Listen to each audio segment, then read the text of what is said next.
दोस्तों, आज हम आपके लिए एक किसान की कहानी लेकर आए हैं, जिस कहानी का शीर्षक है संघर्ष ही जीवन है।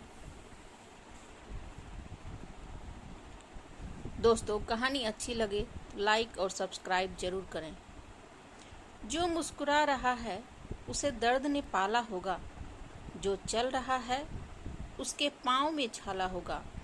बिना संघर्ष के इंसान चमक नहीं सकता, जो जलेगा उसी दिए में उजाला होगा। संघर्ष क्यों बचें संघर्ष से?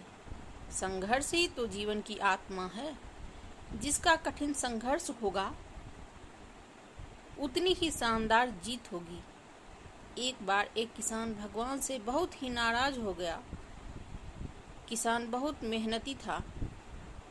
बहुत मेहनत से वह खेतों में अनाज उगाता, उसकी देखभाल करता, पर अक्सर उसकी फसल खराब हो जाती। कभी सूखा पड़ जाता तो कभी बाढ़ आ जाती, कभी तेज धूप, कभी आंधी, कोई न कोई कारण बन ही जाता, उसकी फसल खराब हो जाती। एक दिन वह किसान गुस्से में आसमान की ओर देखकर भगवान से कहा, हे ईश्वर, आपको लोग सर्वज्ञाता मानते हैं कि आप सब जानते हैं। कहते हैं कि आपके इच्छा के बिना एक भी पत्ता नहीं हिलता, पर मुझे तो लगता है कि छोटी सी छोटी बात भी नहीं जानते। आपको तो ये भी नहीं पता कि खेतीबाड़ी कैसे होती है। अगर आप जानते होते तो हर समय जो बाढ़, आंधी और तूफान आते हैं वो कभी नहीं आते। आप नहीं जानते कि कितना नुकसान उठाना पड़ता है हम किसानों को। यदि आप मेरे हाथ में यह शक्ति दे दें कि जैसा मैं चाहूँ वैसा मैं मौसम कर दूँ, तो फिर आप देखना, मैं अन्न के भंडार लगा दूंगा।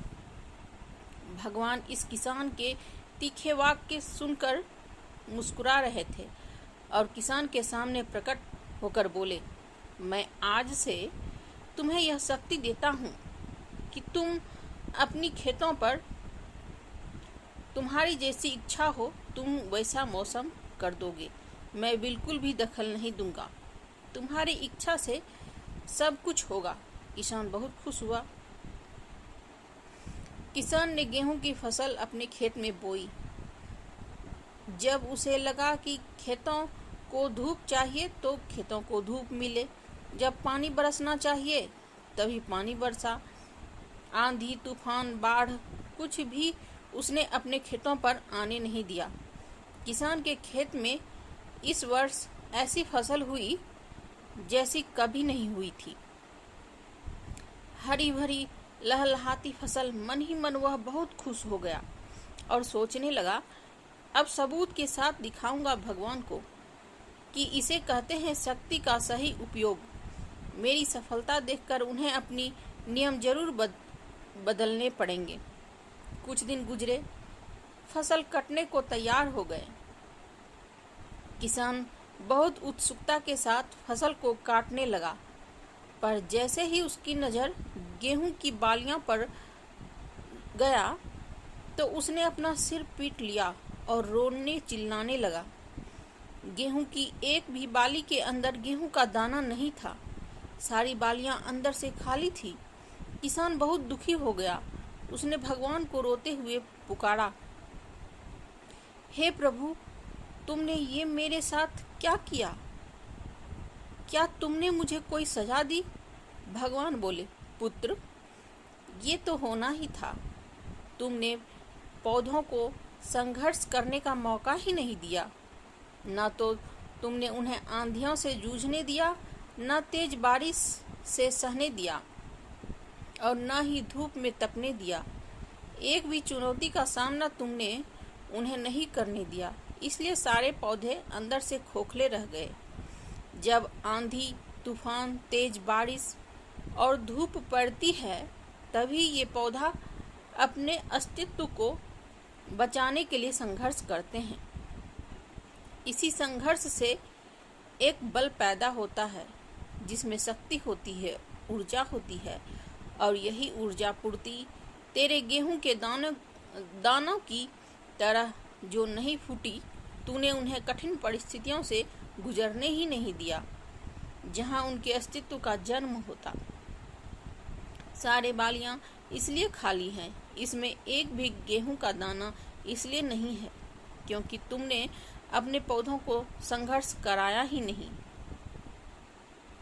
याद रखिए, स्वर्ण में सवर्णी आभात तभी आती है जब वह आग में तपने, गलने और हथौड़े से पीटने जैसे संघर्ष से गुजरता है।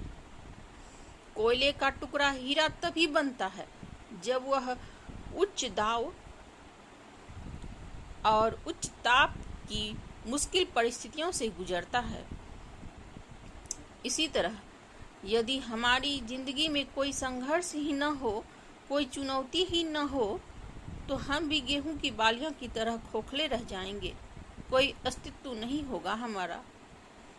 विपरीत परिस्थितियां, चुनौतियां, समस्याएं हमें और अधिक निखारती है।